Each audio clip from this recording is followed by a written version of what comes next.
What I want to focus us on, though, is, and what I think we need to pay more time to, is how is the time that you do have and that you do spend with service users, how is that used? Yeah. What do you do? Those opening questions that I posed. Yeah. And we have to make an attempt to understand face-to-face practice, you know, in the different contexts in which it goes on. Home visits and clinics, hospitals, family centre schools, and so on and so forth. And I'm going to say quite a lot about the home visit today, because that's where a lot of my research has been based. And I think when we start to do this, when we start to reorient our thinking around what you actually do with the time that you do spend with families and so on, I think we have to conceptualize social work differently. We have to move away from these very static images of the social worker glued to the desk, glued to the computer. And we have to recognize that the work that you do depends on you moving. Yeah? Depends on you getting up from the desk, making a journey to the family home. Usually that's the most common place where you see families, isn't it? You know, knocking on the door, trying to get in, walking into the house, making decisions about where you're going to sit. What's going to happen then? Yeah? Are you expected to routinely inspect bedrooms in North Lincolnshire in cases where there's concern for children? Yeah? At what point are you going to do that? Yeah? You've got to be mobile when you're in the home. Yeah? You might want to get down on the floor to play with the child. Yeah?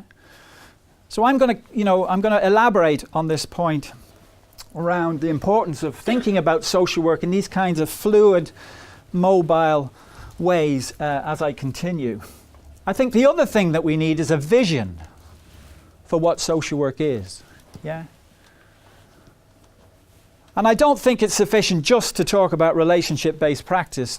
Relationship-based practice has become much more kind of popular in sort of social work education and so on. We're rediscovering relationships in a sense. I think we need to talk about relational depth. Yeah?